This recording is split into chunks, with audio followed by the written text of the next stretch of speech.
Assalamualaikum warahmatullahi wabarakatuh. Perkenalkan, nama saya Handi Fernandi, STM MMSI, yang merupakan tenaga pengajar atau dosen di Universitas Nahdlatul Ulama Indonesia atau UNSIA. Hari ini saya akan kembali membagikan materi yang sebelumnya dibagikan oleh Bapak Dr. Syihabuddin Said MSI. Adapun materi beliau adalah strategi pembelajaran dan motivasi belajar. Materi ini beliau sampaikan dalam workshop pelatihan keterampilan dasar teknik instruksional pekerti bagi dosen perguruan tinggi. Oke, langsung saja tanpa berlama-lama kita langsung masuk ke dalam materi. Yang pertama adalah terkait dengan pembelajaran. Apa sih pembelajaran tersebut? Sederhananya, pembelajaran adalah kegiatan yang dilakukan oleh dosen ataupun guru kepada mahasiswa, yang mana kegiatan tersebut secara terprogram dan terperinci yang mana didesain instruksional. Untuk apa? Agar terjadinya interaksi di dalamnya untuk menghasilkan kegiatan belajar atau transfer ilmu. Nah, kegiatan tersebut biasanya banyak cara atau metode ataupun media yang digunakan, ya, bahkan meningkatkan kemampuan kognitif, afektif, serta psikomotorik, ya. Tujuan akhirnya adalah tentu saja membuat mahasiswa menjadi lebih baik dalam berkomunikasi dan interaksi. Sehingga tujuan akhirnya adalah membuat mahasiswa atau siswa di dalamnya menjadi lebih baik, seperti itu. Kemudian selanjutnya adalah bagaimana sih cara menciptakan strategi pembelajaran yang efektif. Sebelumnya, pengertian strategi pembelajaran ini adalah sebenarnya menurut Hilda, contohnya pola atau perilaku dosen untuk dapat mengakomodasi semua variabel pembelajaran secara sadar dan sistematis. Yang mana gilirannya kegiatan tersebut membuat mahasiswa dapat mendapatkan ilmu yang di-share atau dibagikan oleh dosen atau guru. Seperti itu. Tentu saja melalui rangkaian materi atau prosedur pembelajaran menurut Dick and Carey. Seperti itu. Next. Nah, tentu saja terkait dengan strategi pembelajaran, penting nih ada 4 tujuan ya strategi dalam pembelajaran. Tentu saja yang pertama, strategi pembelajaran dibuat untuk memberikan rumusan acuan kegiatan pembelajaran, sehingga baik dosen maupun mahasiswa memiliki patokan. Nah, patokannya misalnya seperti apa? Ya, adanya RPS, kemudian juga kontrak kontrak kerja mahasiswa dan dosen dan sebagainya. Untuk apa? Setelah dirancang RPS dan sebagainya, hasilnya adalah tujuan pembelajaran. Tujuannya pembelajarannya apa? Transfer ilmu yang dilakukan oleh dosen ke mahasiswa, atau bahkan mungkin dosen juga bisa mendapatkan pengetahuan baru dari mahasiswa.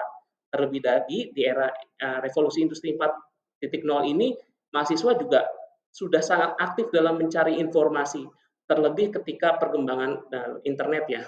Kemudian strategi lainnya adalah bagaimana menarik minat belajar peserta didik gitu loh. Nah, bagaimana banyak cara mulai dengan diskusi, kemudian juga memberikan kuis, kemudian juga misalnya eh, kegiatan yang bersifat akademisi misalnya seminar ataupun game dalam dalam sebuah game yang interaksi ya, interaksi misalnya gamenya tersebut menggunakan berbasis browser di mana di dalamnya terdiri beberapa pertanyaan dan kemudian dijawab, lalu nanti hasilnya misalnya adalah anggaplah 30 mahasiswa ikut dalam game tersebut untuk mengisi soal dalam bentuk misalnya kuis Who Wants to be a Millionaire, nanti dicari siapa yang paling tinggi sebagainya. Ini dalam upaya apa? Mencari minat belajar peserta didik. Dan kemudian tugas dari dosen dalam strategi pembelajaran tentu saja harus memotivasi, mendorong, menggerakkan, membimbing, dan mengarahkan peserta didik agar peserta didik yang tadinya introvert atau diam saja bisa aktif dan bahkan berlomba-lomba untuk bertanya ataupun mengungkapkan masalah atau kebingungan yang didapat oleh si mahasiswa tersebut. Seperti itu. Kemudian tentu saja karakteristik proses pembelajaran, nah banyak ya karakteristik yang bisa dilakukan. Tentu saja harus adanya interaksi. Jadi kesulitan yang terjadi adalah minimnya interaksi di dalam kelas membuat mahasiswa juga bingung dan dosen juga menjadi tidak mengerti apa yang tidak diketahui oleh mahasiswa. Nah, cara interaktifnya bisa macam-macam. Misalnya kalau saya sendiri dengan cara menanyai hal yang misalnya kadang di luar materi untuk memancing mahasiswa tersebut apa namanya interaktif. Sering saya masukkan di dalamnya komedi-komedi seputar sepak bola karena uh, prodi saya sistem informasi itu dominan laki-laki. Bahkan satu kelas ada yang semuanya laki-laki di mana di tengah-tengah mata kuliah ketika bosan dan penat, saya akan bercerita tentang sepak bola atau meme-meme sepak bola lah seperti itu untuk memancing interaksi. Lalu kemudian setelah terjadinya percakapan di kelas dan mulai rame, baru saya masukkan materi yang kemudian pasti akan disambung dengan tanya jawab juga seperti itu. Dan juga proses pembelajaran harus inspiratif. Jadi bagaimana sering saya ceritakan juga kisah-kisah terkait dengan kesuksesan Jack Ma atau kesuksesan apa namanya Mark Zuckerberg dan sebagainya. Mereka ini kan teknolog-teknolog ya, artinya dekat dengan prodi saya sistem informasi sehingga mereka bisa terdorong untuk bisa sukses seperti mereka atau eh, bahkan terinspirasi kayak gitu dan juga tentu saja di kelas harus menyenangkan dan menantang ya. Kemudian bagaimana menyenangkan adalah membuat situasi kelas itu tidak boring gitu loh.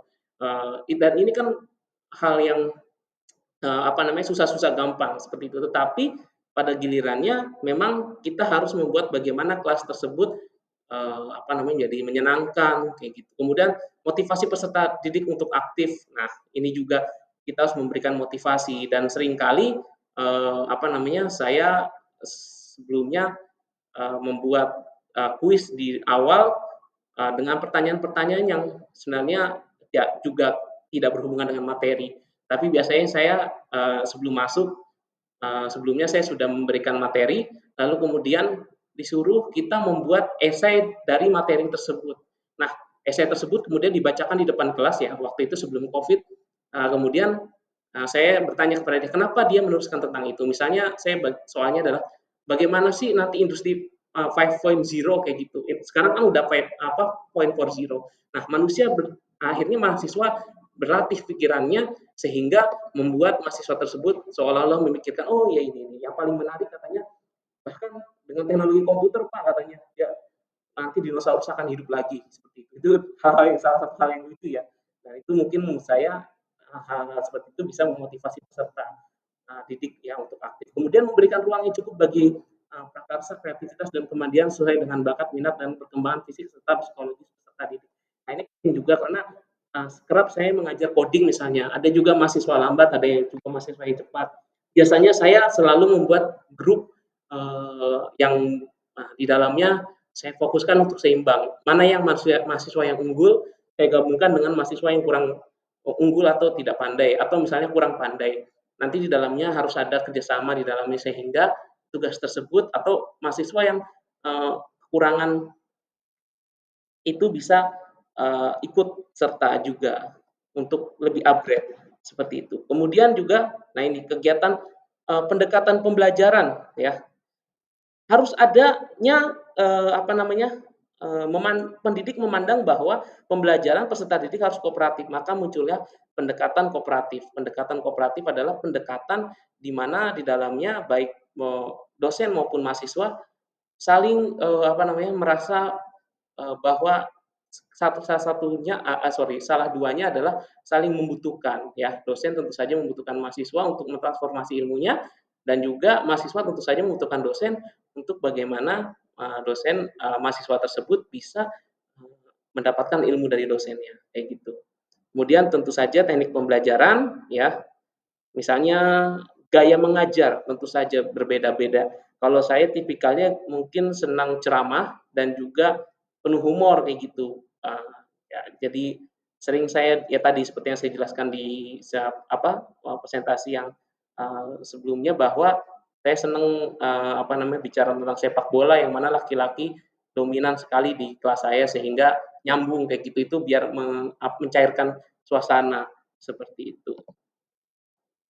Kemudian, nah ini ada gambar menarik nih, mungkin bisa dilihat. Nah, ternyata bule ya, maksudnya yang kita lihat ya kalau negara-negara maju kayak US, Swedia, atau mungkin negara Eropa atau negara Amerika Latin lainnya, ya sebenarnya mereka juga sama-sama manusia ya.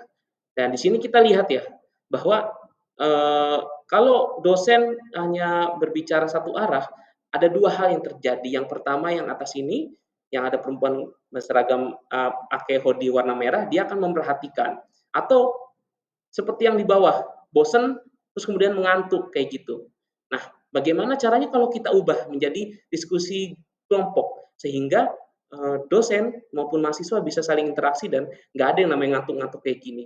Nah, kalau yang satu arah ini hanya mahasiswa yang tertarik saja pada materi, setidaknya kalau selebihnya kalau tidak tertarik ya kayak gini, lemes kayak gitu. Ya, itu adalah. Nah, kemudian ya motivasi belajar di perguruan tinggi mover ya atau menggerakkan, harus menimbulkan perilaku, harus bagaimana mahasiswa yang tadi males-malesan menjadi lebih aktif, kemudian mempertahankan intensitas perilaku, bagaimana caranya kelas itu agar tetap ramai dan sebagainya. Nah, nah ini motivasi, kekuatan energi seseorang untuk mendapatkan menimbulkan tingkat persentase entusiasme dalam melaksanakan suatu kegiatan. Biasanya motivasi ini biasanya di kelas ada satu perempuan disukai oleh mungkin satu atau dua laki-laki. Nah, di mana laki-laki tersebut biasanya masuk karena termotivasi ingin menunjukkan bahwa dia lebih hebat dari teman-temannya untuk bisa mendapatkan perhatian. Nah, itu seringkali juga muncul tuh ketika di perkuliahan ya, kayak gitu. Ya, ini apa namanya, adalah hal yang wajar seperti itu ya. Nah, ini motivasi belajar biasanya seperti itu. Nah, ciri-cirinya adalah eh, ketika kita kuliah sebenarnya dosen sudah mentransferkan ilmu, tetapi bagaimana ilmu tersebut bisa digunakan dengan baik atau tertransferkan dengan baik ya caranya sebenarnya ada seperti ini harus termotivasi, yaitu pertama dia tekun dalam menghadapi tugas. Ya, jadi tidak menuntut bahwa jangan tugas dong Pak, tetapi bagaimana tugas tersebut bisa selesai. Ya, caranya misalnya bagaimana caranya biar selesai itu kadang memberikan waktu yang pendek agar mahasiswa itu kreatif kayak gitu. Kemudian ulet ya, tidak putus asa, kemudian menunjukkan minat dan berbagai macam masalah seperti itu. Kadang ya itu dalam kelas kadang tidak hanya full mata kuliah, beberapa saya sisipkan hal-hal yang mungkin lagi rame, kemudian kita bahas dalam sisi dunia IT misalnya seperti itu. Misalnya yang lagi rame sekarang saat ini ketika misalnya bagaimana sih agar banyak apa namanya menghindari dari pembajakan akun media sosial seperti apa kayak gitu. Kemudian ciri-ciri motivasi belajar lebih senang bekerja mandiri ini biasanya salah satu kebanyakan di prodi saya tuh banyak yang kayak gitu karena senang kalau ngoding sendiri kalau rame-rame malah kadang kayak lebih lama gitu. Kemudian cepat bosan pada tugas-tugas yang rutin. Kemudian dapat mempertahankan pandangan pendapatnya, tidak mudah melepaskan hal yang diyakininya, senang dan mencari permasalahan masalah soal-soal. Kemudian, nah ini, kalau misalnya tidak termotivasi, apa yang terjadi? Ya pasti tentu saja belum menguasai pengetahuan, kemudian sifat dan strukturnya yang tugasnya sulit dan tidak menyenangkan. Kemudian konsekuensi negatif dan kemudian jarang berlatih. Nah, itu ciri-ciri ketika hasil kinerja yang rendah atau prestasi yang rendah. Nah, caranya adalah sebagai dosen kita harus mendorong, kemudian kita juga harus memberikan dia direction atau tujuan, kemudian untuk bagaimana caranya kita memberikan motivasi, ya kan?